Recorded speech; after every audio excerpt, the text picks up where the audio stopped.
Aproximaram-se os seus discípulos, e ele passou a ensiná-los, dizendo: Bem-aventurados os humildes de espírito, porque deles é o reino dos céus.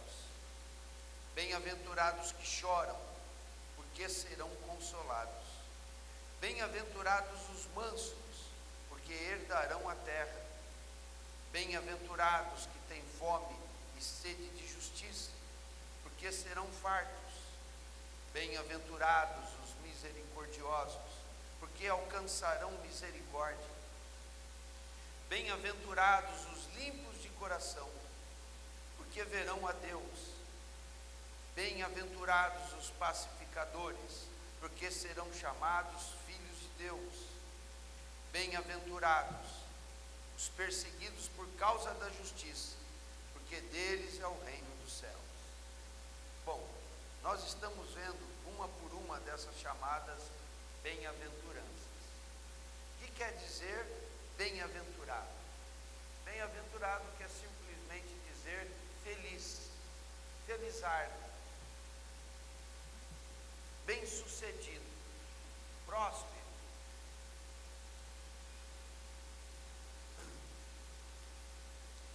Aqui no Evangelho de Mateus, essa é a primeira pregação de Jesus. Ele abre a sua pregação aqui no Evangelho de Mateus, falando dessa maneira, anunciando bem-aventuranças. Todas essas coisas são pequenas fórmulas de felicidade, de sermos felizes. São coisas muito diferentes do que, de uma forma geral, nós conhecemos como fórmula de felicidade. O mundo nos diz: ganha bastante dinheiro, tenha bastante amigos, tenha muitas festas para ir, busque muito conforto, e assim vai, e você terá felicidade. Tudo isso é enganoso. Aqui o Senhor Jesus, ele vem para nos apresentar o seu reino. Ele é o rei. Ele é o rei de todo o universo. Ele é o Todo-Poderoso. E ele vem para nos apresentar o seu reino. Quando ele vem como rei, ele vem na verdade como um rei oculto, não um rei manifesto. Ele não nasce num palácio, ele nasce num estábulo. Ele não nasce em berço de ouro, ele nasce numa manjedoura, num coxo. Ele não nasce famoso, prestigiado. Não, ele nasce de uma maneira até mesmo oculta. Quando Maria e José chegam a Belém, para aquele recenseamento que eles estavam obrigados a ir, Maria está nos dias de dar à luz, e eles nem ao menos encontram lugar nas hospedarias da cidade, que estavam lotadas. Então José acaba encontrando um estábulo, para ali Maria dar à luz de uma maneira solitária, ela, José, claro, Deus, né? Pai. Então esse rei vem de uma maneira muito humilde. Essa é a sua primeira vinda. Quando ele vier uma segunda vez, ele virá com todo o seu poder e glória. Mas a primeira vez ele veio para nos salvar. Ele veio para nos buscar. Ele veio para ser simples como todos nós, para poder livremente se assentar à mesa de qualquer homem, de qualquer casa, e ali estar sem assustar ninguém. Não é isso? Se eu digo, sem dizer que alguém é presidente da República, isso é impossível, né? Mas vamos dizer: ô Nicanor, eu tenho um amigo, eu queria levar lá na tua casa, você pode receber? Você faz uma refeição para ele? Ah, posso. Se eu não digo que ele é uma pessoa muito poderosa, você o recebe ali, né? É o meu amigo. Mas se eu disser, olha, ele é presidente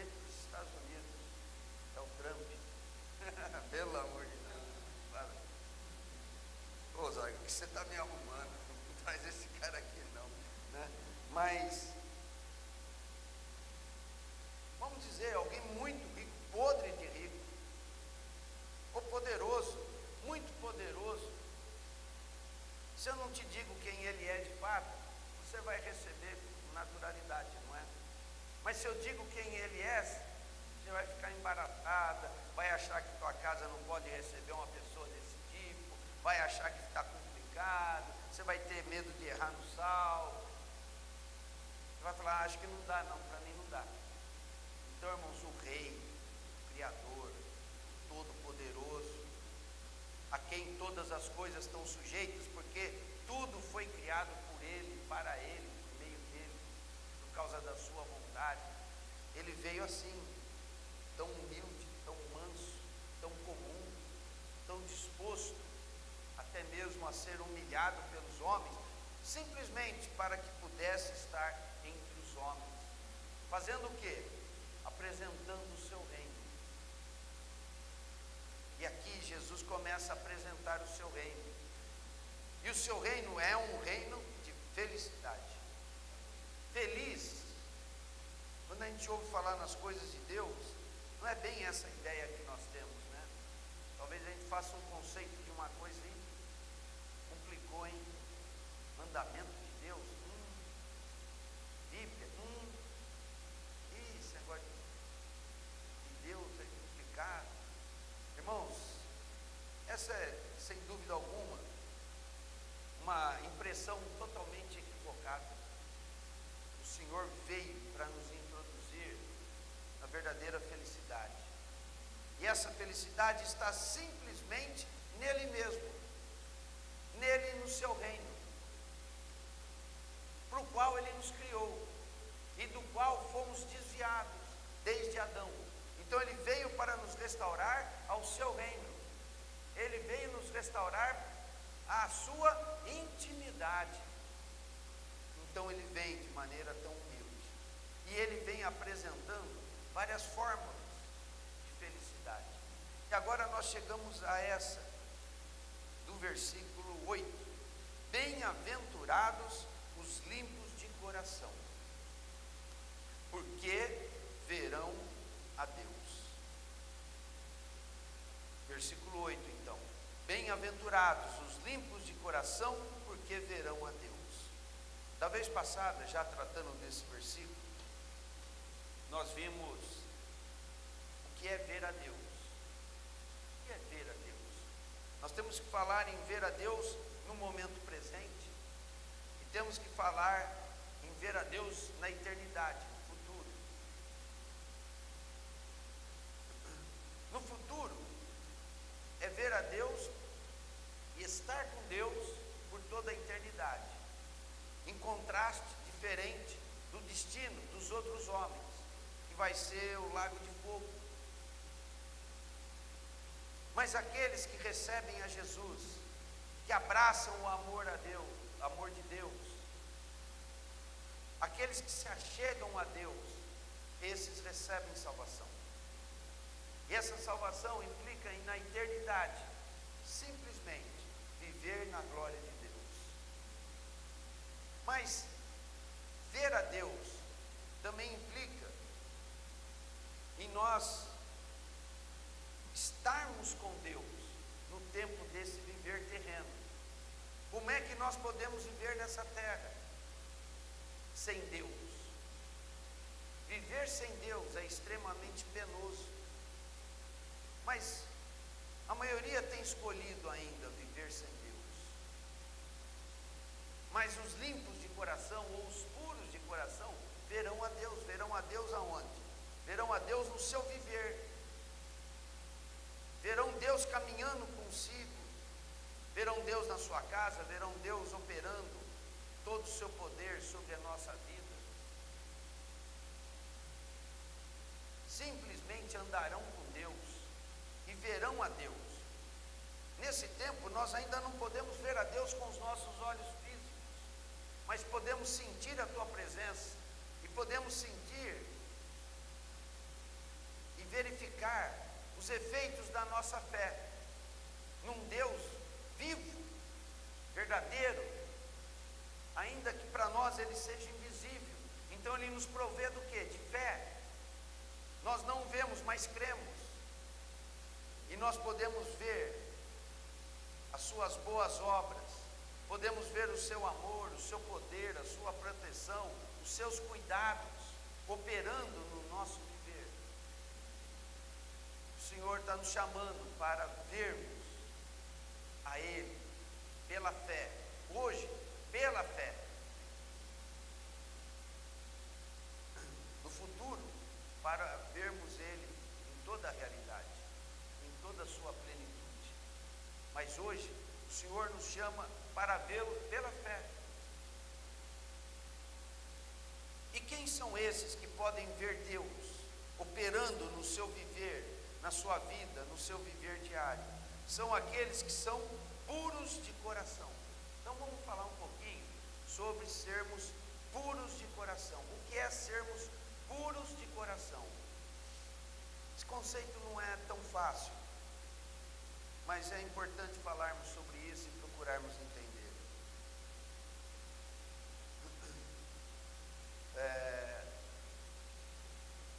Nós perdemos o homem caído, nasce sem Deus.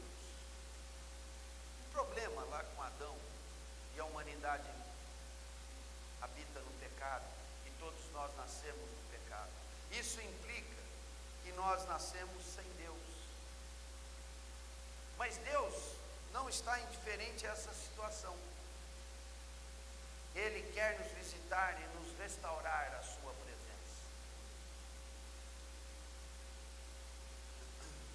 Mas nós temos que entender que fomos criados por Ele e para Ele. A percepção de Deus foi perdida. O conhecimento de Deus foi perdido pelo homem. E o homem existe sem saber para quê. Nós fomos criados por Deus e para Deus. Quando o Senhor começa a visitar a nossa vida, essa é uma das coisas mais importantes que Ele quer nos levar a compreender. Os filósofos, os pensadores de todas as eras, não sabem disso. Então eles filosofam, então eles pensam, elaboram ideias, fazem propostas. Os cientistas ficam querendo ir para Marte. Esse negócio de ir para Marte está ficando cada vez mais sério, né? Puxa vida, os noticiários estão dizendo que o pessoal já está comprando passagem para embarcar na primeira espaçonave que vai para Marte. Tem uma brasileira que comprou, notícia de Fantástico não, Jornal Nacional. O pessoal está acreditando nessas maluquices. A ciência está investindo. Já estão fabricando a coisa. Isso não é coisa futurística. Quer dizer, a data da viagem está para o futuro, mas os projetos já estão em andamento. A gente olha isso e talvez pensa que nem é verdade, né? Mas as notícias estão aí.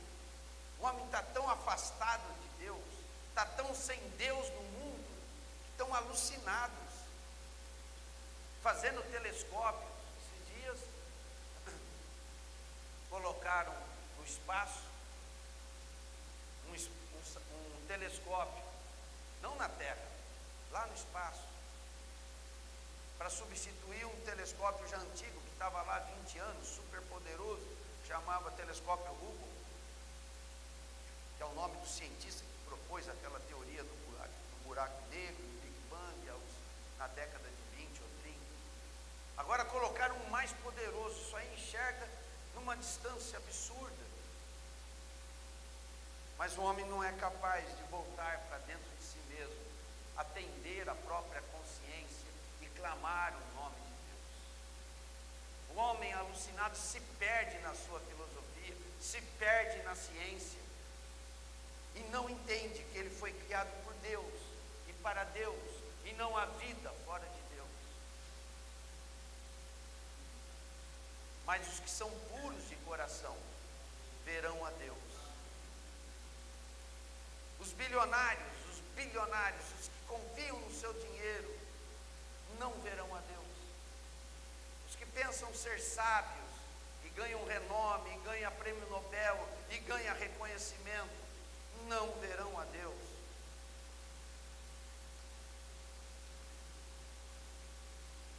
Os que buscam prazeres de todas as formas aqui e ali, não verão a Deus.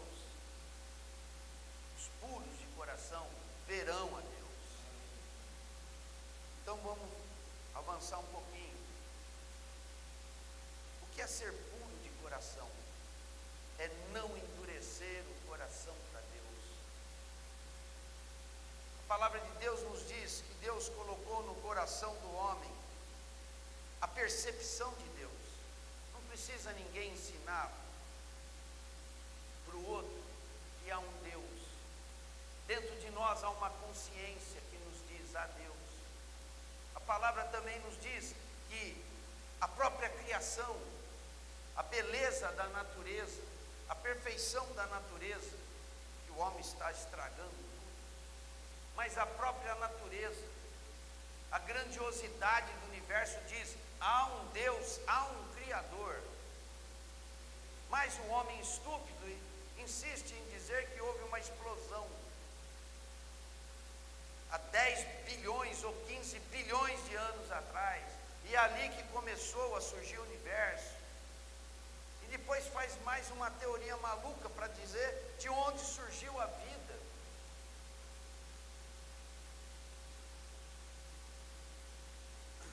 Mas o coração do homem grita: há um Deus. A consciência do homem grita: há um Deus. A beleza do universo que expõe a mão do Criador diz: há um Deus. Mas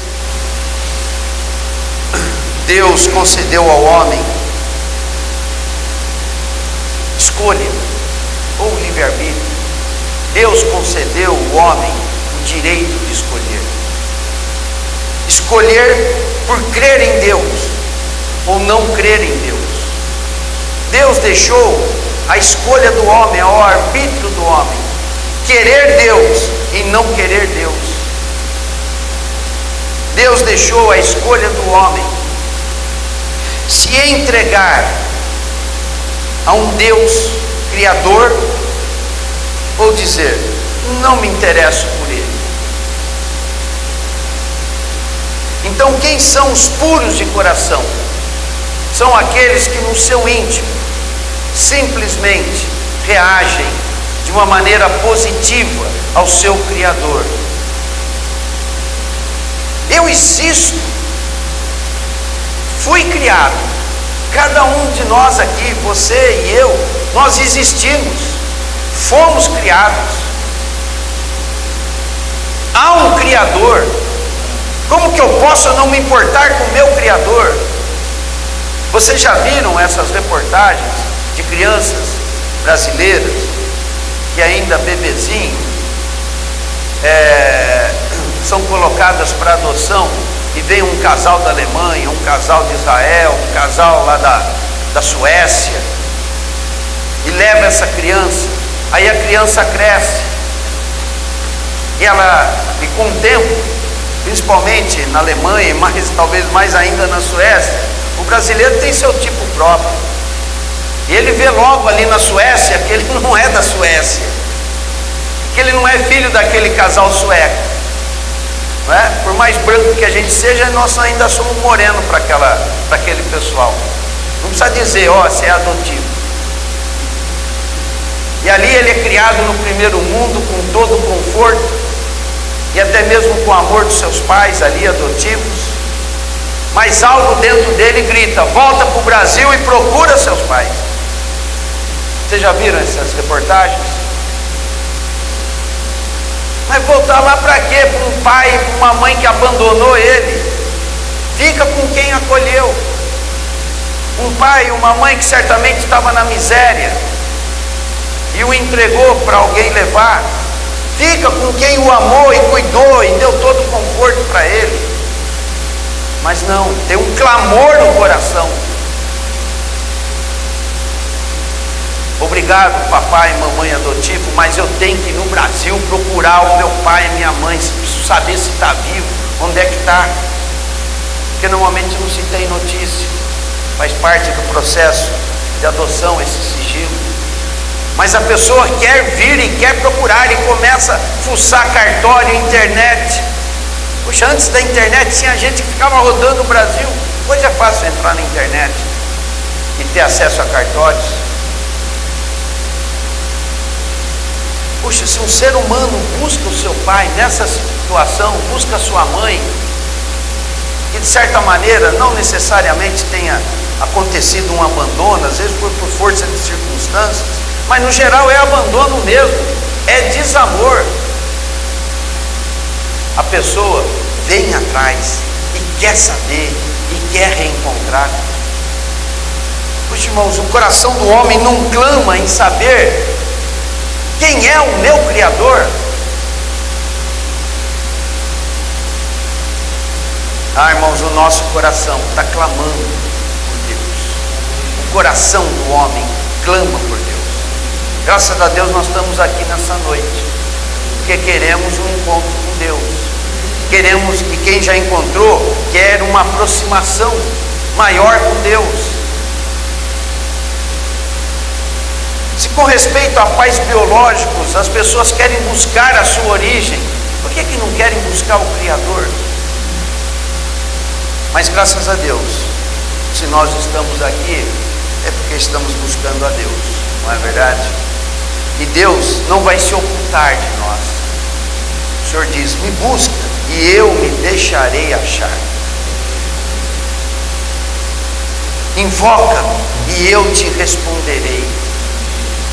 Buscar-me-eis e me achareis, quando me buscares de todo o seu coração.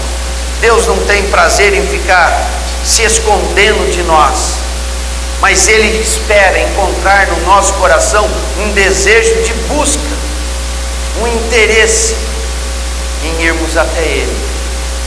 Ele não vai dificultar, Ele só quer que reajamos, tenhamos uma reação positiva aos nossos próprios instintos de consciência. Há um Deus, há um Criador. Então os puros de coração são aqueles que verão a Deus, são aqueles que querem Deus, simplesmente querem Deus. E falando um pouco sobre isso, um pouco mais, eu queria ir no começo da Bíblia. Gênesis capítulo 2. Gênesis capítulo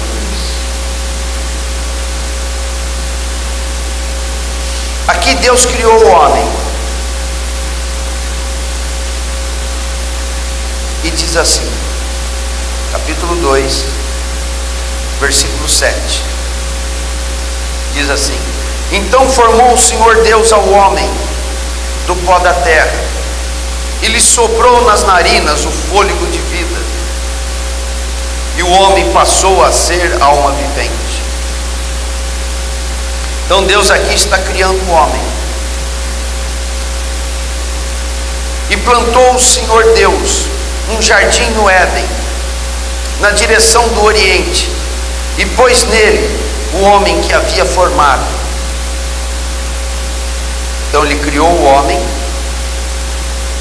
do pó da terra, lhe soprou nas narinas o fôlego de vida, e o homem passou a viver.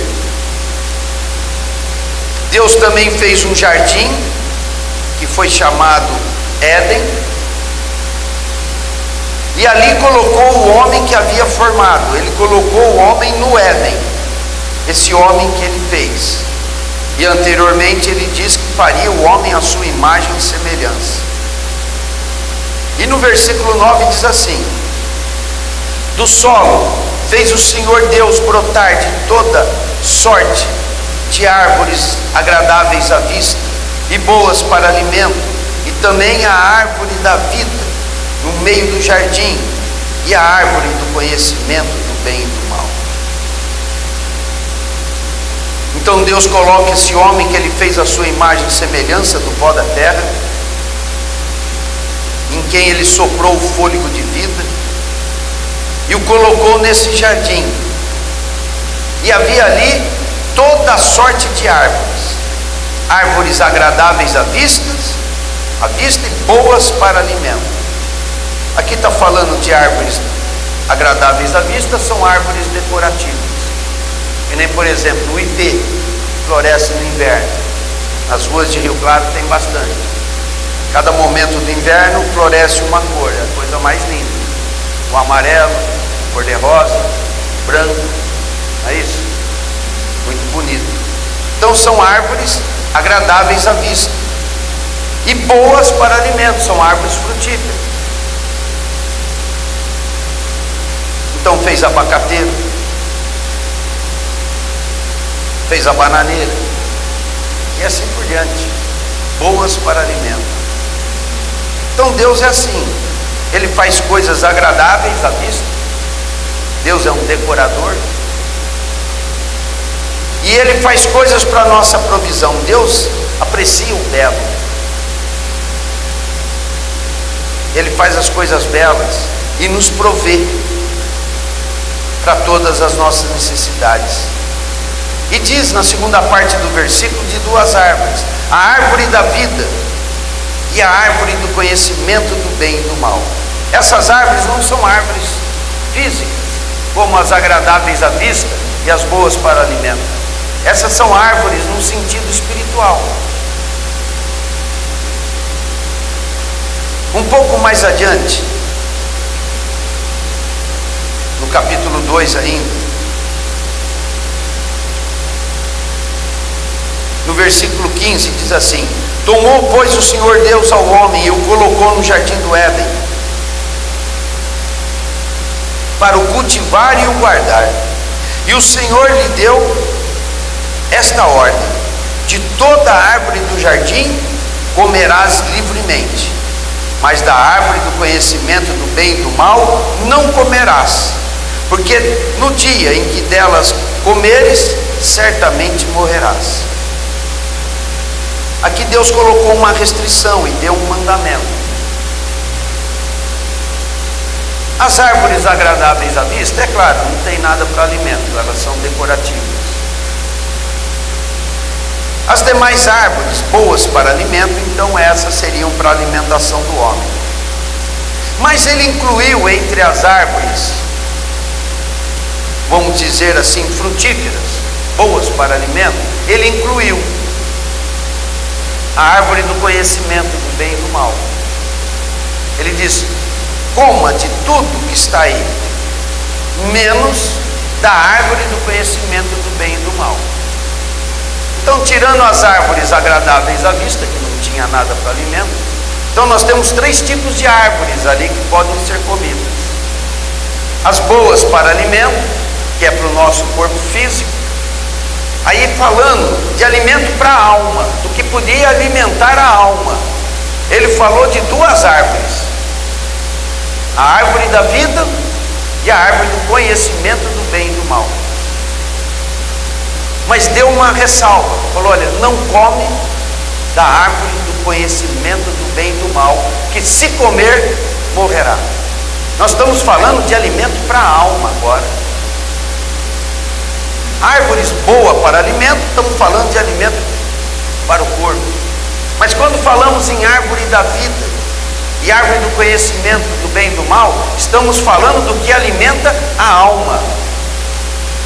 E a nossa alma é onde está o nosso intelecto, a nossa mente, e é onde também está a nossa vontade, aonde escolhemos pelo que queremos. É na nossa alma que estão as nossas emoções. É na nossa alma que estão as nossas decisões. Na alma, então, nós temos a mente pela qual nós pensamos, é a nossa capacidade intelectual. Na nossa alma nós temos as nossas emoções, é a nossa capacidade emocional, afetiva. E é na alma também que nós temos a sede da nossa vontade, das nossas escolhas, da nossa decisão. E aqui, quando falamos em árvore da vida e árvore do conhecimento do bem e do mal, estamos falando em alimento para a nossa alma. Mas Deus está dizendo aqui: Adão, há uma escolha que não é boa, há uma árvore que não é boa. Eu te proíbo de comer, mas não vou te impedir de comer. Mas se você comer, você vai morrer. Se você alimentar a sua alma dessa árvore, você vai morrer. E Deus lhe deu essa ordem: não comerás. É um mandamento. O Senhor disse então, é como se o Senhor dissesse: eu te proíbo, mas eu não te impeço. Eu não vou cercar essa árvore para que você não chegue lá. Mas eu te dou uma ordem: não coma. Se comer, vai morrer. Bom, o tempo não me permite continuar falando mais muito, e nós precisamos chegar a uma conclusão aqui. Na semana que vem a gente lê com mais calma, para entendermos melhor isso. Todo mundo sabe o que ocorreu, não sabe? Essa história todo mundo sabe como termina. A árvore do conhecimento do bem e do mal trazia em si a figura da serpente. O homem não deveria se aproximar daquela árvore para não correr o risco de comer dela.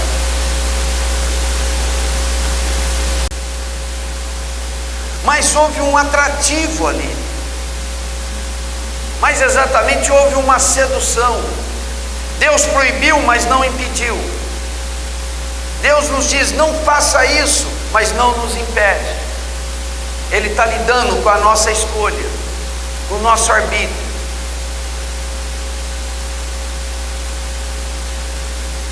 E o fato é que, começando por Eva, o fruto da árvore do conhecimento foi comido, e depois seguido por Adão.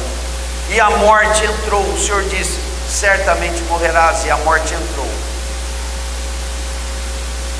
E por conta dessa situação, dessa desobediência, e por ter entrado a morte, eles foram expulsos do jardim do Éden. E logo em seguida, Eva, fora do jardim, gera um primeiro filho chamado Caim, e gera um segundo filho chamado Abel. E também nós conhecemos essa história. O primeiro ser humano, Caim, foi um assassino do seu irmão. Não é surpreendente isso? O primeiro ser humano não criado, porque Adão e Eva foram criados, o primeiro ser humano nascido, para não deixar dúvidas de que a morte tinha entrado na raça humana, ele se torna um assassino cruel do seu irmão, movido por inveja, ciúmes, desobediência. O que quer dizer essa árvore? A árvore do conhecimento do bem e do mal. E o que quer dizer essa árvore? Árvore da vida. Deus proibiu, mas não impediu deles comerem a árvore do conhecimento do bem e do mal. Prestem atenção. Conhecimento do bem e do mal. A outra árvore é chamada de a árvore da vida. Na árvore da vida tem uma coisa só, que é vida. E na Bíblia quer dizer andar com Deus. Só isso. Vida na Bíblia significa isso. Andar com Deus. Estar com Deus. Unir-se a Deus. Ele é o Criador. Nele está a vida. Nele está o que é feliz. Nele está o que é bem-sucedido. Nele está o que é próspero. onde a morte não impera. Vida. E na outra árvore que o Senhor proibiu, está o conhecimento do bem e do mal. O que é o bem ali? E o que é o mal ali? Nós precisamos entender no contexto bíblico. Não considere o bem e o mal no conceito que você tem. O bem é o que é bom e o mal é o que é ruim. Falando de uma maneira assim, não pense assim. No contexto de Gênesis, o bem significa tudo que está em Deus. E no contexto do livro de Gênesis e dos escritos todos de Moisés, que são os 5 primeiros livros da Bíblia, o mal significa tudo que está fora de Deus. Só isso. O que é o bem? É o que está em Deus e que faz bem e que traz a vida. E o que é o mal? É o que está fora de Deus, ali representado pela figura de serpente, da serpente, que é Satanás, e que só traz o que é ruim e destruidor. E a árvore que o Senhor proibiu então de ser comida é a árvore do conhecimento do bem e do mal. O Senhor então proibiu Adão e Eva, mas não os impediu de querer o bem e o mal. Vocês estão entendendo? A árvore da vida tem só o quê? Vida, que é o quê? O bem que Deus quer nos fazer. Quando Deus nos faz bem, nós temos vida, nós somos vivificados, está tudo bem, está tudo certo, não há morte, não há destruição, não há poder maligno operante. Pelo contrário, o poder maligno é subjugado pelo poder da vida. E os que estão na vida prevalecem sobre o maligno. O que é a árvore da vida? É onde não há duas coisas. É onde há uma coisa só. Então o que é ser puro de coração? A palavra puro significa é aquilo que não tem mistura, é aquilo que é de uma substância só. O sentido de puro ali em Mateus, bem-aventurados puros de coração, fala daqueles que no coração querem uma coisa só, têm uma substância só, têm desejo por uma coisa só e não por duas. A árvore do conhecimento do bem e do mal fala de querer duas coisas. Eu quero o que está em Deus, eu quero o bem que está em Deus, eu sei que Deus é bom, mas eu também quero coisas fora de Deus. Não considere o mal. Quem quer o mal? Você quer comer sardinha envenenada? Não, ninguém quer comer. Quer comer uma picanha estragada, deteriorada? Não, ninguém quer o mal. Todo mundo quer o bem.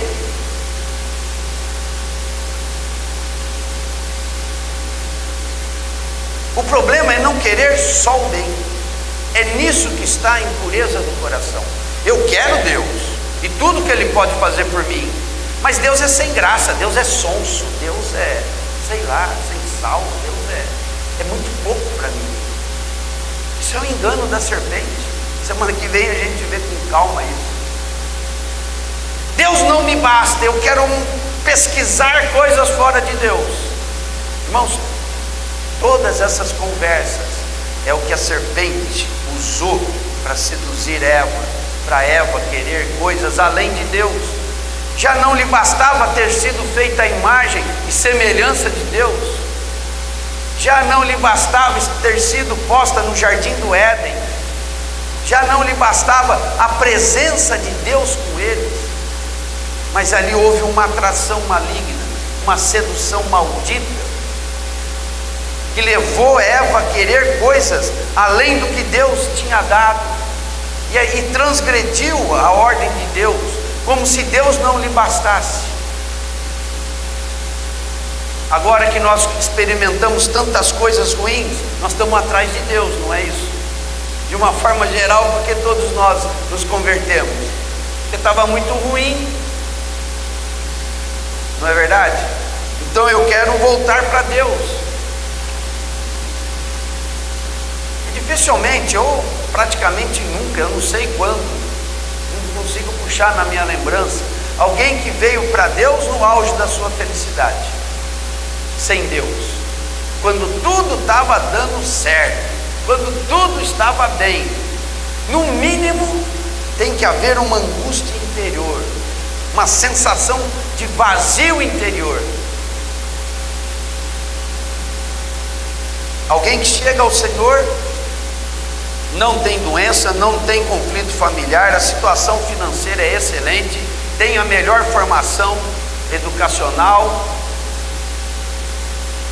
e se chega a Deus, no mínimo ele está sofrendo de vazio interior.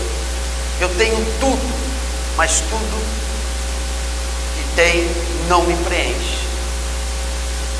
Esse é o que chega a Deus em melhores condições. Mas no geral isso é raro. No geral a turma chega detonada mesmo, com a vida em frangalhos. Eu preciso de Deus.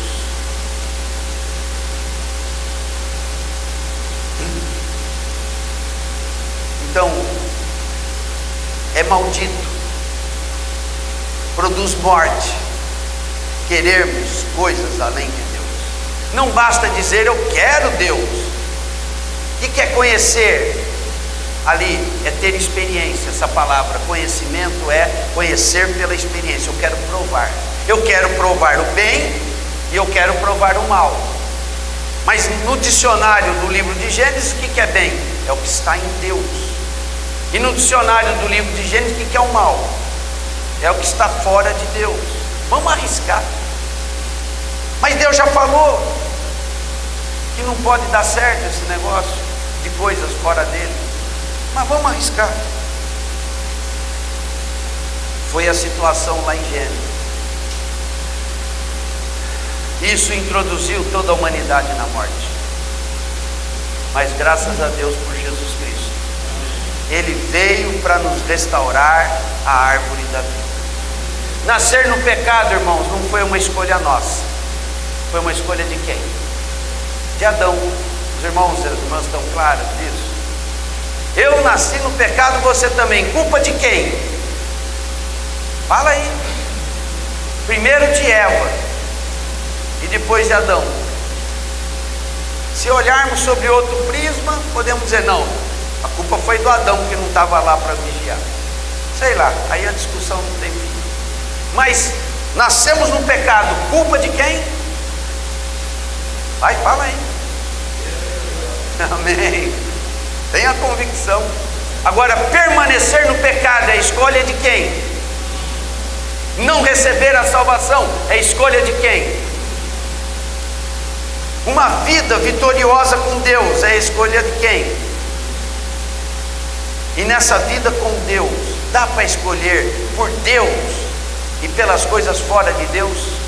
Dá para escolher por Deus e pelo mundo? Dá para escolher por Deus e pelo pecado? Senhor querido. Então, para encerrar por hoje, eu quero ler com os irmãos Deuteronômio capítulo 30. Aqui nós temos a história do povo de Israel.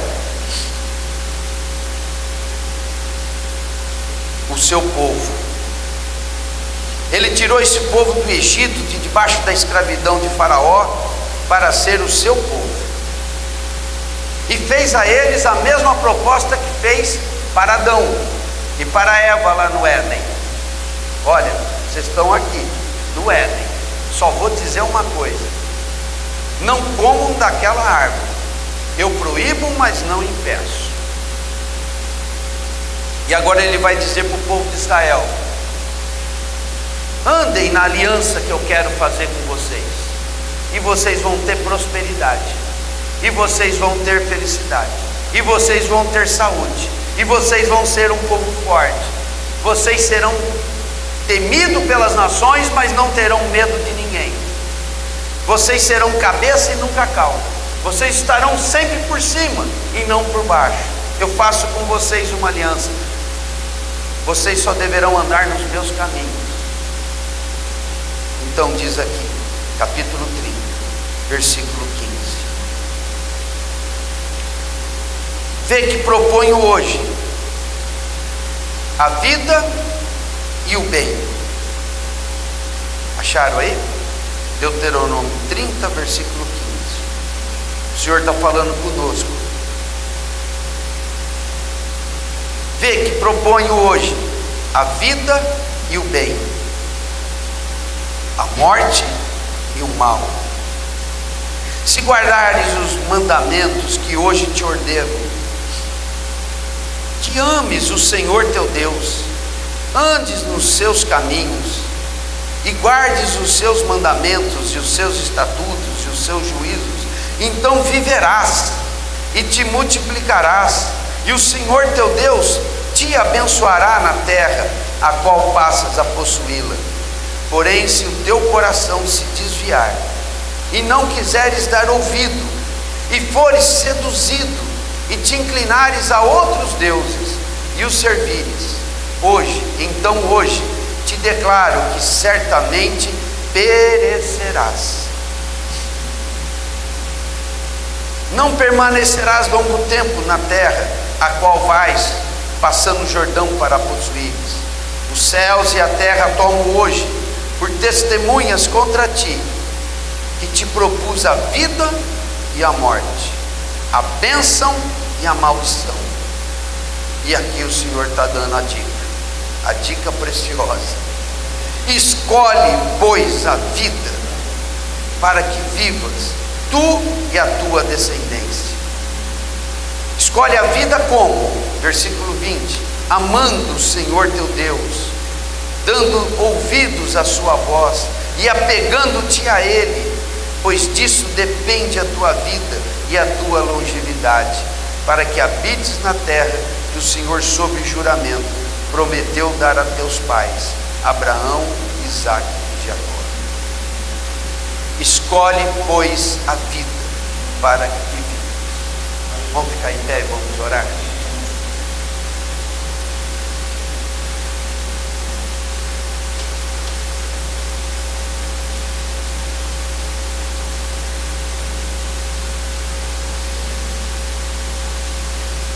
Eu peço que você repita a minha oração, como se fosse a sua própria oração,